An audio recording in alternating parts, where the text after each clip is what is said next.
प्रिय भाई बहनों, शुभाशीष। आज का यह वीडियो कक्षा 10 इतिहास विषय के अंतर्गत पाठ 2 भारत में राष्ट्रवाद का उदय का यह 10वां भाग।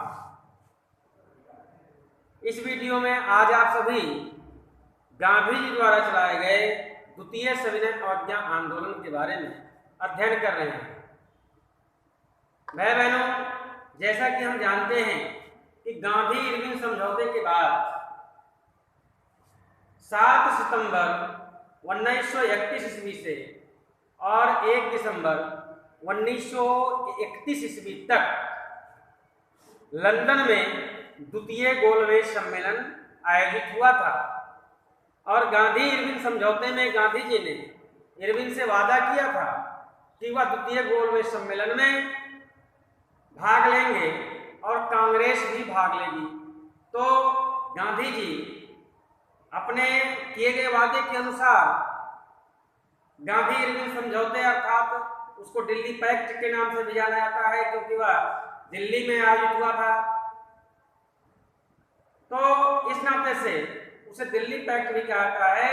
तो उसमें किए गए वादे के अनुसार, समझौते के अनुसार गांधी जी लंदन गए, द्वितीय गोलमेज सम्मेलन में कांग्रेस का प्रतिनिधित्व किया, कांग्रेस की तरफ से भाग लिया। उसमें सरोजिनी नायडू और अन्य नेता भी थे, लेकिन अंग्रेजों की चाल देखिए कि द्वितीय गोलमेज सम्मेलन में जो भारतीयों द्वारा पूर्ण स्वराज की मांग थी, उस पूर्ण स्वराज की मांग को नकार दिया और अंग्रेजी प्रशासन द्वारा अर्थात औपनिवेशिक शासन द्वारा और स्वशासन की घोषणा की। औपनिवेशिक यानी शासन रहेगा अर्थात अंग्रेजों का शासन रहेगा, उसमें भारतीय अपने राजनीतिक और नेतृत्व के आधार पर चुनाव करेंगे और चुनाव में जो नेतृत्व प्रदान करने वाला नेता जिसे अधिक मत मिलेगा वह भारत का प्रशासन चलाएगा, ऐसा अंग्रेजों का मत था। एक संगठन प्रशासन चलाएगा, चुनाव होगा, चुनाव में जो दल विजयी रहेगा उस दल का नेता भारत में प्रशासन की बागडोर संभालेगा। लेकिन पूर्णतया औपनिवेशिक शासन के अंतर्गत अर्थात वह स्वतंत्र नहीं होगा अपने निर्णय लेने के लिए। तो ऐसा औपनिवेशिक शासन के अंतर्गत और स्वशासन की बात कही, स्वराज की बात कही, पूर्ण स्वराज की बात नहीं कही कि पूर्ण स्वराज अर्थात औपनिवेशिक शासन भारत से समाप्त कर दिया जाए और भारतीयों को भारत का प्रशासन चलाने का काम दे दिया जाए, उनको अपना देश और उनके लिए छोड़ दिया जाए, ऐसा उन्होंने नहीं कहा।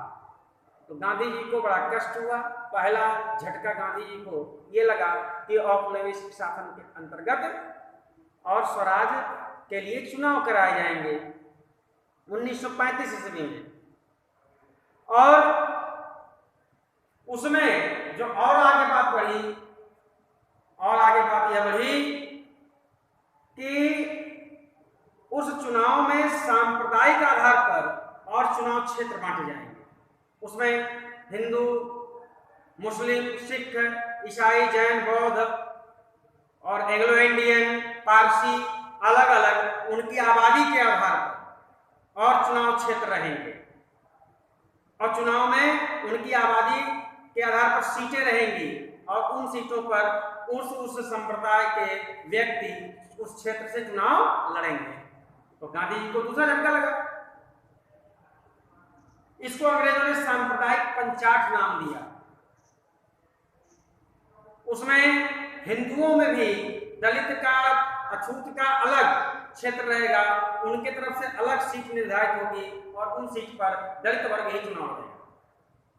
ऐसा अंग्रेजों ने विभेद की एक गहरी साजिश की। गांधी जी को झटका लगा। ये पहला झटका कि औपनिवेशिक शासन के अंतर्गत स्वराज के लिए चुनाव कराए जाएं और उस चुनाव में क्या कि संप्रदाय के आधार पर, जाति के आधार पर चुनाव क्षेत्र और उसकी सीटें निर्धारित की जाएंगी। दूसरा चूंकि अंग्रेजों यानी लंदन में और चुनाव हुआ था और अंग्रेजी जो सरकार वहां बनी थी वो लेबर पार्टी की सरकार बनी थी। रैमजे मैकडोनाल्ड, रैमजे और मैकडोनाल्ड, रैमजे मैकडोनाल्ड ब्रिटेन का, लंदन का प्रधानमंत्री बना और यह रैमजे मैकडोनाल्ड यह एक क्रूर व्यक्ति था, दमनकारी व्यक्ति था, अत्याचारी व्यक्ति था और इसने जो दूसरा काम किया वह गांधी इरविन जो समझौता हुआ था उसको नकार दिया और इरविन के स्थान पर भारत का एक नया वायसराय नियुक्त किया लॉर्ड वेलिंगटन को। लॉर्ड वेलिंगटन को एक नया वायसराय नियुक्त किया रैमजे मैकडोनाल्ड ने। चूंकि जो दिल्ली पैक्ट हुआ था वो गांधी और वायसराय इरविन के मध्य हुआ था, तो इरविन ने उस वादे को, उस समझौते को मानने के लिए कहा था। इरविन चला गया, मैकडोनाल्ड ने वेलिंगटन को नियुक्त किया। वेलिंगटन आया तो कहा मैं गांधी इरविन समझौते को अर्थात दिल्ली पैक्ट को मैं नहीं जानता और मैं उसकी कोई शर्त, उसकी कोई बात नहीं स्वीकार कर रहा हूं। गांधी जी को दूसरा झटका लगा। गांधी इरविन समझौते की बात नकार दी गई। वेलिंगटन एक दमनकारी व्यक्ति और भारत का वायसराय नियुक्त हुआ, उसने नकार दिया और गांधी इरविन समझौते के नाते गांधी जी और उन 3 क्रांतिकारियों को बलि चढ़ा दिए। भगत सिंह, सुखदेव, राजगुरु, पूरी जनता में खलबली मच गई और गांधी जी एक नंगे फकीर भिखमंगे की तरह और द्वितीय गोलमेज सम्मेलन से भारत लौटे। कुछ नहीं मिला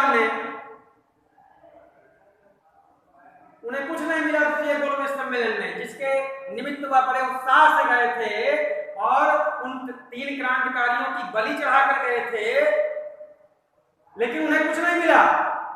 इस सम्मेलन में उन्हें अपमान के यानी घोर अपमान झेलना पड़ा, अनेक अपमान का सामना करना पड़ा। आगे जब वो आए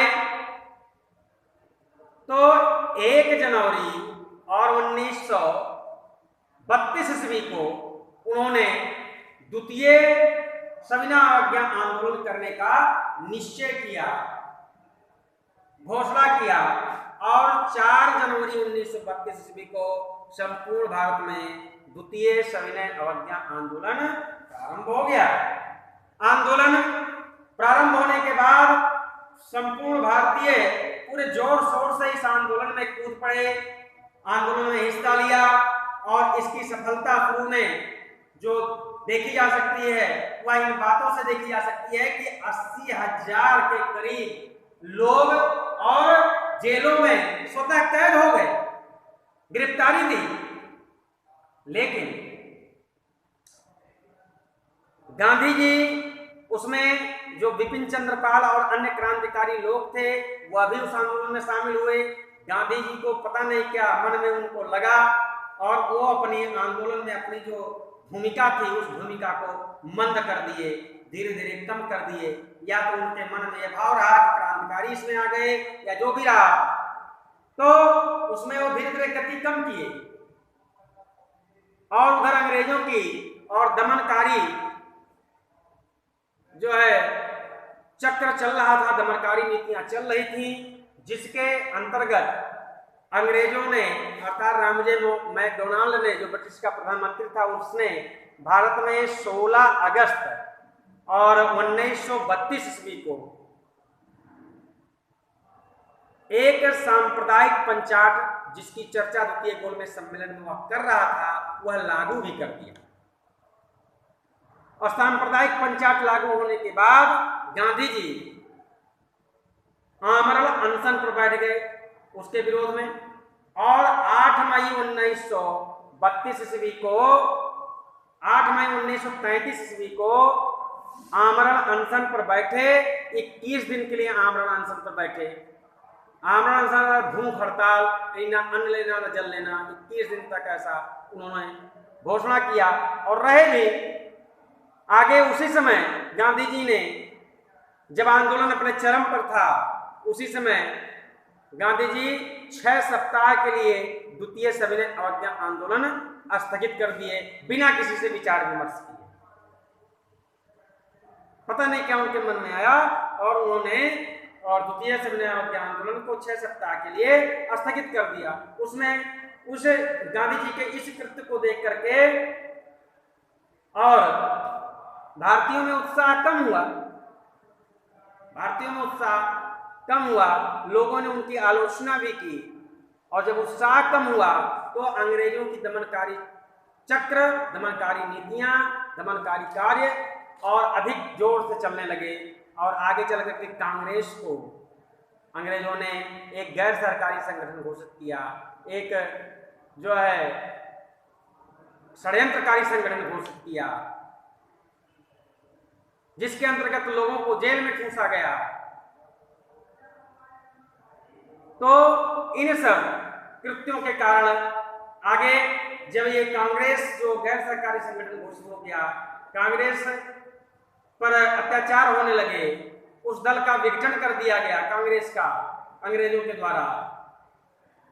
तो जो लोग थे, जो सुभाष चंद्र बोस, पंडित जवाहरलाल नेहरू, विठल भाई पटेल, ऐसे अनेक जो लोग थे, आचार्य विनोबा भावे, वो व्यक्तिगत और सत्याग्रही के रूप में आगे आए और व्यक्तिगत सविनय अवज्ञा आंदोलन शुरू किया कि मैं व्यक्तिगत रूप से मैं किसी दल का नहीं हूँ, मैं कांग्रेस का नहीं हूँ, मैं एक आदमी हूँ, एक भारत का नागरिक हूँ और भारत के नागरिक होने के नाते मैं अवज्ञा अंग्रेजी सरकार का कर रहा हूँ। ऐसा उन्होंने व्यक्तिगत अवज्ञा आंदोलन प्रारंभ किया जुलाई 1935 ईस्वी में, जब गांधी जी ने 6 सप्ताह के लिए सविनय अवज्ञा आंदोलन स्थगित कर दिया था और अंग्रेजों द्वारा कांग्रेस को विघटित किया गया। आगे चल करके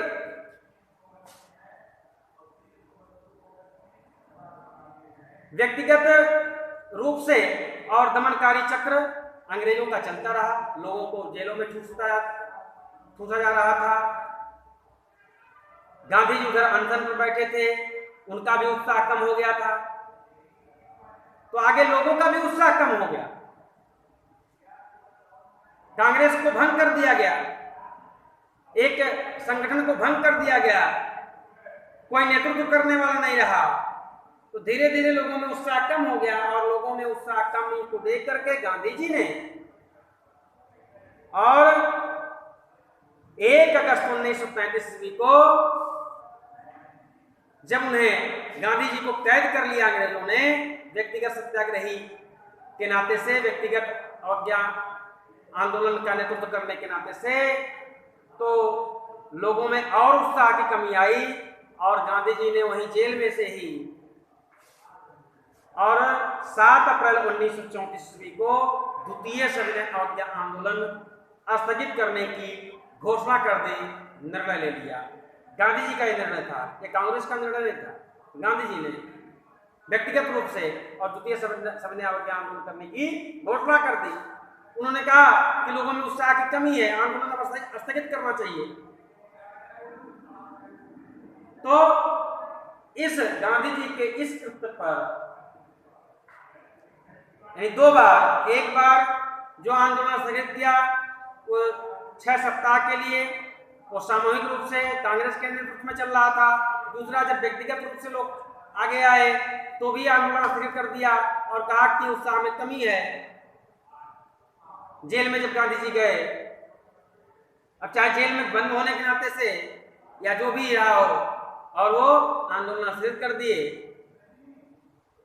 जिसकी आलोचना करते हुए और नेताजी सुभाष चंद्र बोस, पंडित जवाहरलाल नेहरू, विठल भाई पटेल ने यह कहा कि गांधी जी ने और भारतीयों के 13 वर्षों की मेहनत पर पानी फेर दिया।